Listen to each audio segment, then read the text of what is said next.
aksi perampokan di siang bolong yang terjadi di sebuah rumah 2 lantai di Jalan Pati, Menteng, Jakarta Pusat, didalami polisi.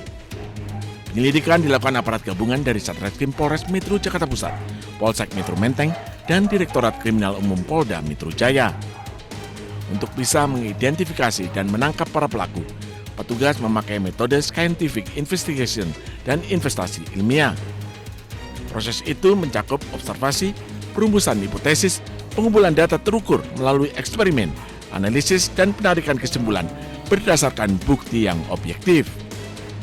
Menurut keterangan saksi Tami kepada petugas, pelaku perampokan berjumlah 2 orang yang masuk ke dalam rumah melalui atap. Berbekal senjata tajam, kedua pelaku kemudian melukai penghuni rumah Muhammad Haikal Azhar hingga terluka parah. Mendengar teriakan korban, saksi yang sedang berada di ruang kerja kemudian naik ke atas, tetapi mendapatkan ancaman senjata tajam dari para pelaku. Para pelaku memaksa korban untuk membuka brankas. Para pelaku kemudian menguras isi brankas berupa perhiasan dan kabur melalui pintu depan. Masuk ke rumah dan melakukan perampokan, namun informasi tersebut masih kami telusuri lebih lanjut untuk klarifikasi maupun menemukan bukti dan petunjuk lainnya. Masuk ke lewat, Pak? Informasi dari saksi itu dari lantai 2 atau dari atas, dari rooftopnya. Barang-barang yang hilang ada apa aja, Pak? Kurang lebih adalah emas dan perhiasan. Akibat aksi perampokan tersebut, korban harus dilarikan ke rumah sakit. Selama proses penyelidikan, rumah korban dipasangin garis polisi. Dari Jakarta, Rani Sanjaya, iNews melaporkan. Gendong performing seterhat 1684 para prajurit dari Kepolisian Republik Indonesia maupun prajurit TNI.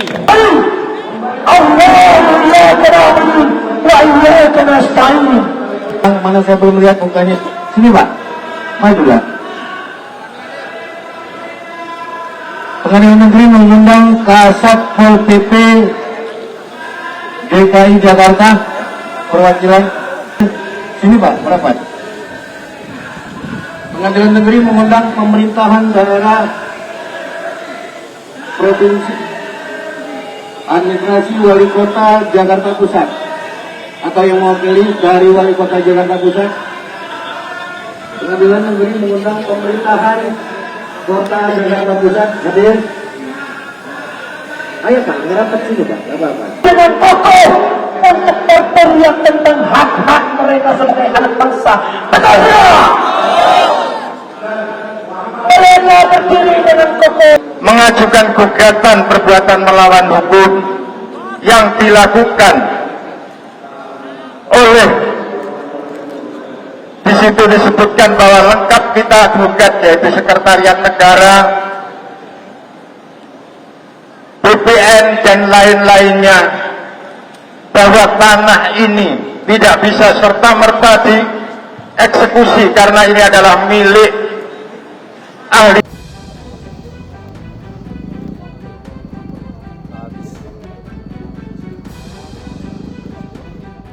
Kobaran api melalap sedikitnya 5 bangunan yang terdiri dari kantor dan mes milik perusahaan PT Agrinas Palma Nusantara yang berlokasi di Desa Sukarame Baru, Kabupaten Labuan Batu Utara, Sumatera Utara.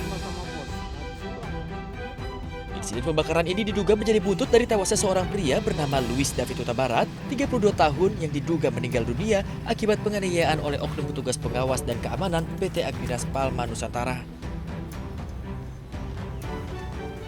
Berikan edukasi bahwasanya peristiwa ini jangan melebar, jangan membesar, cukup kita selesaikan di peristiwa tadi malam, karena kami berkomitmen TNI dan Polri melakukan proses penegakan hukum secara jelas, tepat, terang, sehingga ada kepastian hukum terhadap pelaku yang mempertanggungjawabkan perbuatannya. Sementara itu terkait dugaan keterlibatan oknum TNI dalam peristiwa ini, Kepala Staf Kodim 0209 Labuan Batu, Mayor Infranti Sondang Hamunangan Tanjung menyerahkan dan mendukung adanya proses penegakan hukum jika ada anggota TNI yang terlibat. Kalau memang nanti dari dugaan itu terbukti, ya kita serahkan saja kepada proses hukum. Saat ini kan sedang didalami oleh pihak kepolisian. Kalau memang nanti ada keterlibatan oknum TNI, ini akan ada pelimpahan ke Subdenpom.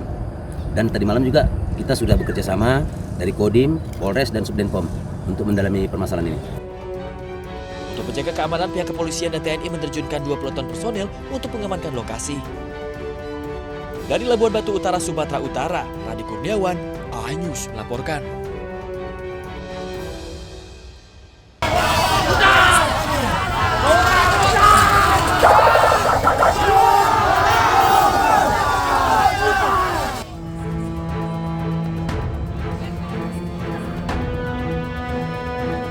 Truk TNI yang hendak melintas di lokasi aksi ini diadang. Mahasiswa dan pendemo langsung mengerumuni sambil meneriaki kata mundur. Personel TNI yang berada di dalam truk sempat berupaya melanjutkan perjalanan dengan menyalakan sirene. Namun, massa tetap bertahan di jalan.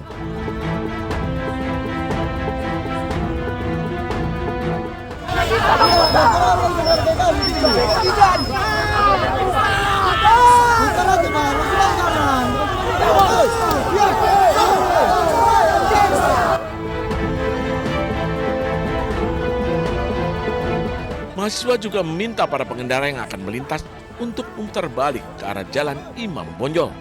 Hanya pengendara sepeda motor dan pengemudi ojek online masih diperbolehkan melintas. Dalam orasinya, massa menyebut mereka tengah memperjuangkan hak rakyat, menuntut mencabut revisi Undang-Undang Polri, evaluasi MBG, serta mengembalikan TNI ke barak.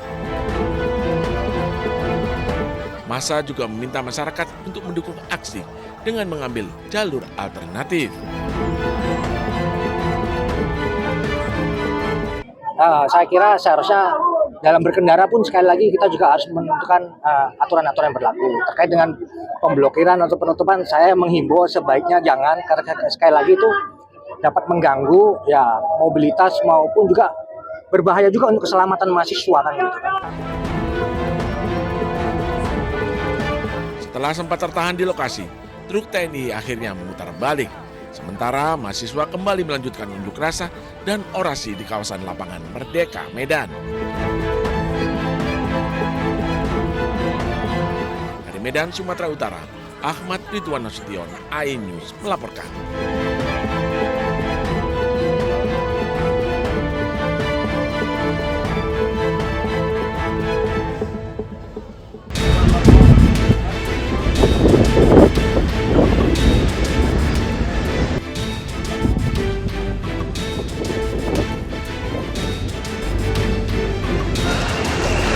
علم هاي مش محلنا هون استهداف.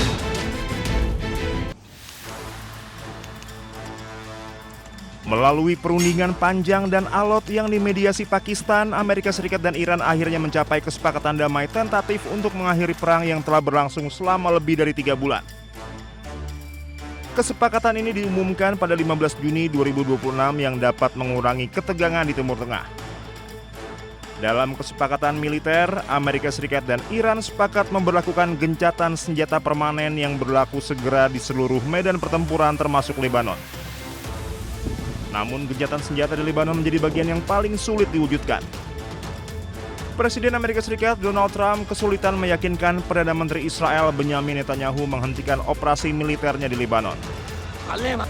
Pemerintah Israel secara tegas menyatakan kesepakatan damai Amerika Serikat dan Iran tidak mengikat mereka karena Israel bukan pihak dalam perjanjian tersebut. Netanyahu bahkan menegaskan operasi militer terhadap Hizbullah merupakan konflik terpisah dan akan terus dilanjutkan demi menjamin keamanan nasional Israel. Pasca gencatan senjata Amerika Serikat dan Iran, militer Israel kembali melancarkan rentetan serangan udara di beberapa wilayah di Lebanon Selatan. Pesawat-pesawat tempur Israel melancarkan serangan udara yang menargetkan wilayah Nabatiyeh, Ansariyeh, dan pinggiran timur kota Kufar Tebnit. Presiden Amerika Serikat Donald Trump yang berusaha mendorong tercapainya kesepakatan mengakhiri perang dengan Iran dinilai terganggu dengan keputusan Israel untuk tetap menyerang Lebanon dalam periode gencatan senjata. Trump khawatir eskalasi militer ini tidak hanya memperburuk citra Israel di mata dunia, namun juga berpotensi merusak proses diplomasi yang sedang dibangun Amerika Serikat dan Iran. Tak hanya itu, Perdana Menteri Israel Benyamin Netanyahu juga menghadapi tekanan dari publik Israel. Pemerintah Netanyahu dikritik karena gagal melemahkan Iran dan Hizbullah di Lebanon yang dipandang sebagai ancaman terbesar warga Israel.